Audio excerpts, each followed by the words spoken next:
The morning sun cast long, golden reflections across the polished mahogany floors of the courtroom, a place where stories collided and lives were redirected by the firm hand of justice. Within these walls, the air was thick with the scent of old paper and the solemn weight of responsibility. It was a day for resolution, a day to sift through the digital echoes of a conflict that had spanned years and crossed state lines. Bailiff Kevin stood with composed dignity, his voice echoing through the chamber as he announced the commencement of the proceedings. "All rise," he commanded, and the few people gathered in the gallery stood in silent unison. Judge Judy Justice entered with a swift, purposeful stride, her black robes billowing slightly behind her. She took her seat at the elevated bench, looking down through her spectacles at the two young women who stood at the podiums below. "Have a seat, please," she said, her voice a blend of authority and a hidden, weary kindness. "Hello, Judge." The clerk called out the identification for the record. Case number 3022, the matter of Chapman versus Bigelow.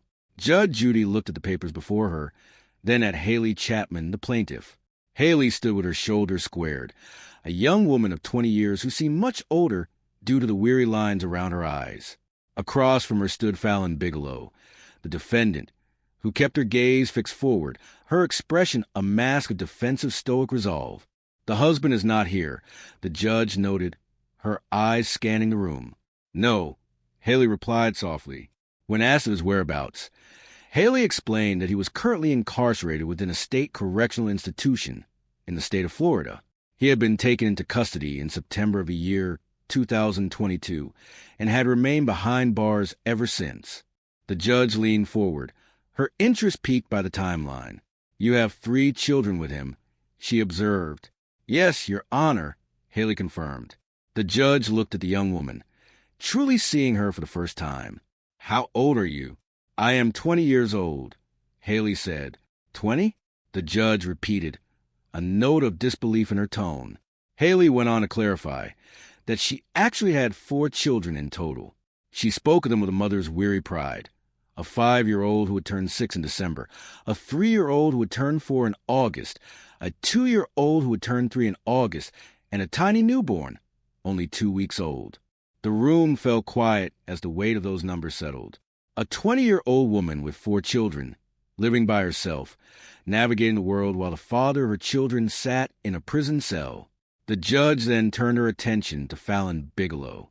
The only connection between the two women was a child Fallon shared with Haley's husband, a boy who was about to turn 5 years old at the end of July. The judge began to review the heart of the complaint. It was a narrative of a relationship turned sour, a cycle of harassment and digital disputes that had begun as far back as 2021. Haley had sought a protective order in March of that year. There had been no trial, as enough evidence had been presented for Fallon to consent to the order. For 12 months, Fallon had been legally bound to refrain from assaulting, menacing, threatening, or harassing Haley. Yet, even with the law standing between them, a violation had occurred in March of 2021, leading to a period of administrative probation for Fallon. Haley claimed the acts of harassment had continued even after the protective order expired in March of 2022.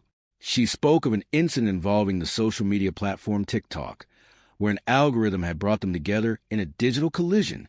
A video about Fallon's mother had appeared on the husband's For You page, and he had sent it to the mother, sparking further tension. The judge, however, was focused on the direct conflict between the two women. The narrative took a somber turn as Haley revealed she had been arrested in October of 2022.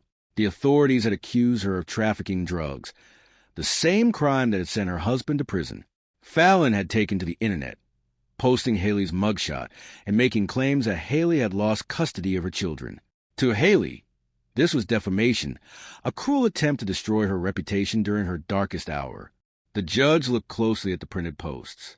She noted that while the actions were unkind, they were not necessarily defamatory in the eyes of the law. If the facts were true, Haley had indeed been arrested, and her mugshot was a matter of public record. The judge observed that Fallon's posts, while perhaps born of jealousy or anger, did not meet the legal threshold for a lawsuit. Fallon spoke up then, her voice trembling with the weight of her own history. She claimed that Haley's husband had been a part of a dark chapter in her own childhood. She described a past of pain and pointed her son as a product of those circumstances. She spoke of Haley showing up at her home and of investigations by the Department of Children and Families. The judge looked at both women, seeing two lives intertwined by a man who was now absent. She saw the pain they had caused each other and the children caught in the crossfire. She turned to Fallon and asked about her future. Fallon revealed an ambitious plan. She was moving to South Carolina to attend college for underwater welding, a specialized trade she had dreamed of pursuing. She had worked as a bartender and had saved $180,000 over the last 2 years to fund this new beginning for herself and her son. The judge was impressed by this spark of initiative. "You have saved $180,000? That is to your credit," she said. She then turned back to Haley, who revealed she was a nursing student with 1 year remaining in her education. Despite the chaos of her personal life, Haley was striving for a career that would allow her to care for others and provide for her 4 children. The judge's tone softened, moving from legal arbiter to a source of life guidance. She spoke to Haley about the roots of her depression and anxiety. "It is not just this dispute," she said gently.